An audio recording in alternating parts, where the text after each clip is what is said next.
अस्सलाम वालेकुम, welcome to my YouTube channel. कैसे हैं आप सब लोग। 10 मुहर्रम का वाक़या, 10 मुहर्रमुल हराम। ये व्लॉग है 9 मुहर्रम को G62 के इमाम बारगाह के कुछ मनाज़र हैं, उनको भी साथ में हाईलाइट करूँगी, लेकिन वाक़े को मैं अपने अल्फाज में अपने नॉलेज के मुताबिक जितना मुझे नॉलेज है उसको बयान करूँगी। यकम मुहर्रमुल हराम को हज़रत इमाम हुसैन अपनी फैमिली को और अपने सहाबा कराम को लेकर कूफा की तरफ बैत करवाने के लिए जा रहे थे, जिसमें से यजीद और उसके अहले बैत के लोग थे। और जब आप जा रहे थे रास्ते में बहुत से लोगों ने आपको मना किया कि वो उसकी साजिश है, ऐसे बुलाने का एक ज़रिया है, लेकिन आपने बात नहीं सुनी। आप दीन हक़ का पैगाम पहुंचाने के लिए अपना सफ़र जारी रखा और रास्ते में आप ख्वाब में आपको एक मकाम का इशारा हुआ था और वो मकाम करबला का था। जैसे ही आपने पूछा कि ये कौन सी जगह है, बताया गया कि करबला। आपने कहा यहीं पे पड़ाव किया जाएगा। यकम मुहर्रम को करबला में मुकाम किया और उन्हें दीन और इस्लाम की तबलीग करते रहे, जबकि वो एक ही बात पर थे कि आप बैत कर लें। आपने कहा था कि बैत नहीं करूँगा, बाकी जो भी शर्तें मंजूर है। तो उन्होंने कहा था या बैत कर लें या फिर जंग। आपने कहा मुझे जंग मंजूर है, क्योंकि मुझे अपने नाना का दीन ज़िंदा रख।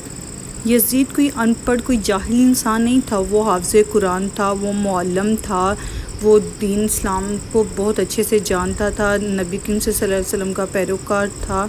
लेकिन ये ताकत का नशा ऐसा नशा है ना, वो हर एक चीज़ की तमीज़, हर चीज़ का मियार क्या है, वो बिल्कुल आपको गिरा देता है, पस्त कर देता है। कि उसे अपनी ताकत का, अपनी हुकूमत का इतना नशा था कि उसने इस जंग में हज़रत इमाम हुसैन के साथ इनके 4 भाई और भी शामिल थे, जिनमें अब्बास बिन अली, अब्दुल्ला बिन अली, जाफ़र बिन अली और उस्मान बिन अली भी शामिल थे। सबसे पहले जाम शहादत के लिए अब्बास बिन अली गए थे। हज़रत अब्बास बिन अली तलवारबाजी में इतने माहिर थे कि वो दोनों हाथों से तलवारबाजी कर लेते थे। लेकिन जैसे इमाम हुसैन ने उनको पानी लेने के लिए भेजा, तो यजीद की जो लश्कर था उन्होंने हमला किया कि आपके दोनों बाजू काट दिए। सबसे छोटे जो थे शहीद वो थे हज़रत इमाम असगर, जो कि ज़ोहर के बाद पानी से प्यासे थे। हज़रत इमाम हुसैन उन्होंने बाहों में उठाकर पानी के लिए गए थे कि इस मासूम जान के लिए थोड़ा सा पानी दे दो। लेकिन यजीद के लश्कर में से जो शिमर था बहुत बदबख्त, उसने तीर चलाया 3 मुँह वाला, जो कि उनके हलक पे लगा और वो जाम शहादत कर गए। उसके बाद आप असर की नमाज़ के लिए उनसे वक्त मांगा। आप असर की नमाज़ पढ़ रहे थे जब उन्होंने आपकी जो है गर्दन से जुदा कर दिया और उसको नेज़े पर लटका दिया। नौज़ बिल्लाह, अस्तग़फ़िरुल्लाह।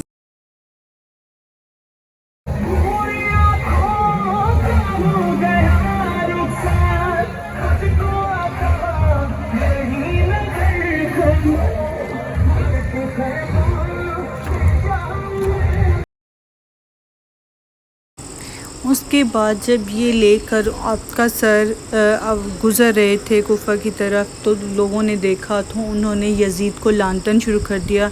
तो यजीद और उसके अहलो याल ने कहा हमने तो ये कहा ही नहीं था, हमने तो ऐसा कहा ही नहीं था।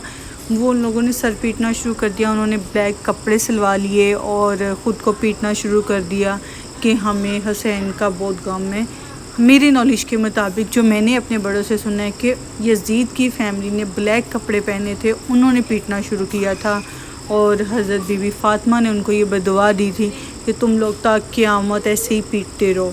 तो मेरे नॉलेज के मुताबिक कि जो यजीद की फ़ैमिली थी वो पीटती थी। लेकिन अभी जो ट्रेंड चल रहा है वो ये है कि अहले तशय्युअ जिन्हें हमारे कहते हैं, वो लोग ब्लैक कपड़े पहनते हैं मुहर्रमों में, वो लोग मातम करते हैं। लेकिन हज़रत बीबी फ़ातिमा लोगों ने तो मातम नहीं किया था, उनके तो घर वाले फ़ौत हुए थे, उनकी जाम शहादत नोश किया था। वो लोग तो बयान कर रहे थे रास्ते में जहाँ जहाँ रुक रहा था काफ़िला, उनको बता रहे थे हमारे ऊपर जुल्म हुआ है। लेकिन जो ये मातम है ये तो यजीद की फ़ैमिली में किया था, जबकि जो अहले तशय्युअ हैं ये कहते हैं कि हम सैयद हैं, सैयद के घराने से। सैयद के घराने से तो हज़रत इमाम हुसैन की लड़ी में से है ना, तो फिर तो वो मातम करने वाले तो नहीं हुए। लेकिन आप क्या कहते हैं इसके बारे में, मुझे कमेंट कीजिएगा, लाज़मी बताइएगा कि आपकी इसके बारे में क्या राय है कि जो मातम था वो किन्होंने किया था, सैयद घराने ने किया था या यजीद घराने ने किया था।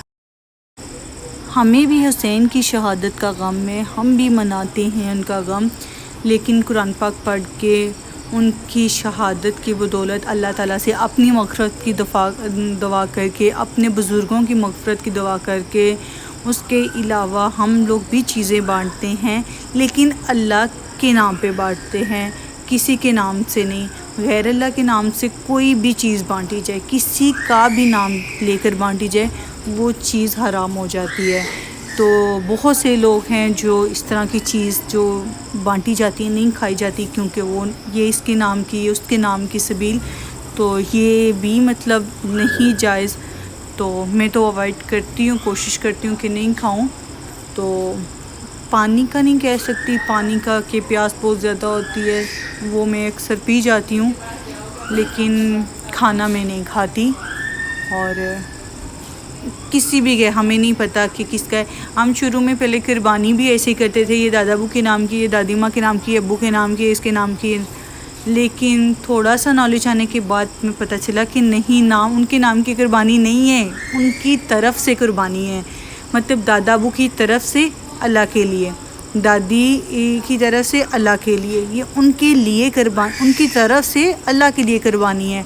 अगर उनके नाम की हो जाए, जैसे हम दुल्ज़हा पे करते हैं इनके नाम की कुर्बानी, उनके नाम, तो वो भी जो कुर्बानी भी है वो भी क्या हो जाती है, हराम हो जाती है, क्योंकि गैर अल्लाह के नाम की किसी भी चीज़ की कुर्बानी हमारे घर में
बाकी ये जुलूस, इतनी लंबा जुलूस देखना, उसको कवरेज करना बहुत बहुत बहुत बहुत हौसले का काम है।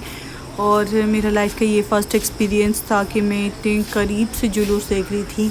हमें घर में अलाउ नहीं होता कि हम लोग बाहर देखें, ज़्यादा से ज़्यादा अपने टेरेस पे खड़े हो के, मैं अपने हमारे घर के आगे से भी गुजरता होते हैं रोज़ डेली शाम को, तो बस अपने टेरेस पे खड़े हो के हम लोग देख लेते होते थे। और 10 मुहर्रम को मतलब ये बड़े शौक़ से मेरी दोस्तें भी आ जाती होती थी हमारे घर के टेरेस पे खड़े हो के, कि इनकी डोलियाँ शोलियाँ, ये बहुत डेकोरेशन वाली चीज़ें होती हैं, तो जो उनके किसी नाम से, किसी मुकाम से इन्होंने इनको निस्बत किया होता है, तो वो लोग हमें बड़े शौक़ से इनकी चीज़ें देखते होते थे। तो ये मेरा फ़र्स्ट एक्सपीरियंस था कि मैं इन सारी चीज़ों को कवर कर रही थी। और कुछ चीज़ों का मुझे पता था इनको क्या कहते हैं, जैसा कि ये पिक्चर्स में नज़र आने वाला ये इमाम हुसैन का जो है मज़ार है, और उसके बाद इनके जो घोड़े हैं उनको क्या बोलते हैं, जुनजुना, वो भी थे, वो भी 5-6 थे, और उनके ऊपर क्या चांदी पहनाई हुई थी यार, इतनी चांदी, बहुत ज़्यादा अमीर है यार, अमीर। ये खड़ा हुआ है, वो आ रहा है, अभी पीछे और भी होंगे।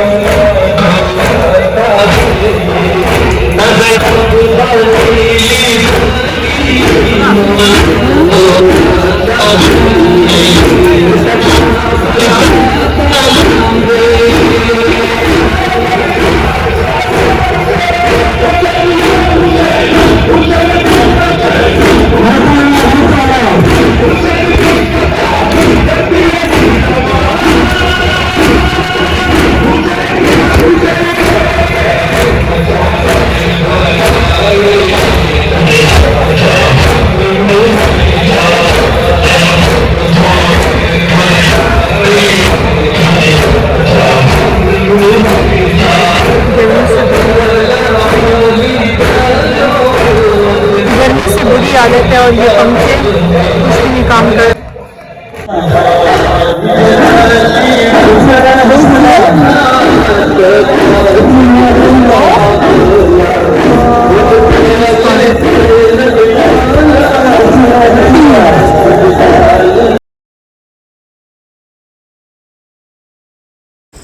और हर साल 9 या 10 मुहर्रम को मैं अपने हाथों से हलीम या चावल बनाकर कुरान ख़वानी के बाद बांटती भी हूँ और ख़ाते भी हैं मिलकर। लेकिन इस बार ऐसा नहीं हो सका। इंशाल्लाह अभी मैं बाद में या जुमे वाले दिन या किसी भी दिन, सारा माह ही अफजल है, आप किसी भी दिन आप उनको याद कर सकते हैं, कुरान पाक पढ़ के अपने लिए दुआ करके उनके सबील बांट सकते हैं, कुछ भी बांट सकते हैं। इंशाल्लाह मैं जुमे वाले दिन कुछ बनाकर बांटूँगी।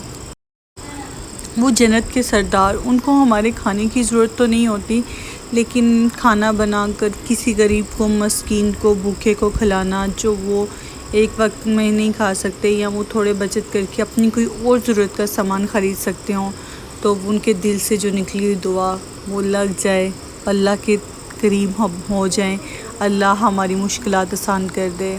मैं भी अल्लाह पाक हम सब की नज़रों नियाज़ कबूल व मंजूर फरमाए, हमें दीन और दुनिया के सही रास्ते पर चलने की तौफ़ीक अता फ़रमाए, हमें कब्र और जहन्नम के अज़ाब से महफूज फरमाए, हमारे दीन और दुनिया दोनों के इल्म में इजाफ़ा फ़रमाए और हमें मरते वक़्त कलमा नसीब फ़रमाए। महशर में भी हमें नबी करीम सल्लल्लाहु अलैहि वसल्लम का हमसाया बना दे।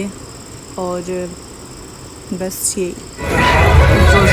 इस्लामाबाद में 9 मुहर्रम को सबसे बड़ा ये जुलूस इनका होता है, जो कि है G62 में, और 10 मुहर्रम को इस्लामाबाद में छोटे जुलूस होते हैं, बड़ा जुलूस नहीं होता, वो होता है रावलपिंडी में। और 11 मुहर्रम को या 12 मुहर्रम को इमामबाड़ी में होता है बड़ा जुलूस, जो इस्लामाबाद में। 10 मुहर्रम को इस्लामाबाद में कोई बड़ा जुलूस नहीं होता, वो पिंडी में होता है।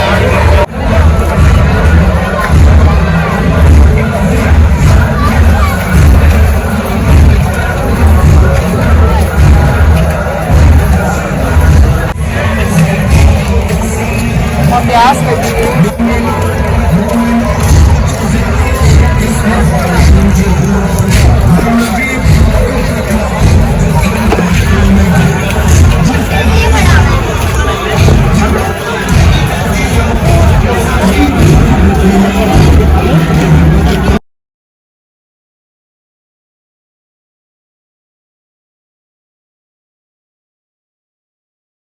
गर्मी से हमारा था बुरा हाल और पानी की बोतल्स पे बोतल्स ख़त्म करने के बाद बिलाखिर रेस्ट के लिए थोड़ा साइड पे गए तो हमें ये गोले वाला भाई नज़र आया, तो हमने कहा और कुछ ना सही गोला तो बन है, क्योंकि मार्केट्स बंद थी, दुकानें बंद थी, कुछ भी खाने को नहीं मिल रहा था। लेकिन ये गर्मी का तौड़ बर्फ़ वाला गोला मज़ा आ गया। और इधर बर्गर बच्ची को ये गोले का डिज़ाइन पसंद नहीं आ रहा था, वो कहती थी कि तुम खाओ, मैं अपनी मर्ज़ी का बनाऊंगी।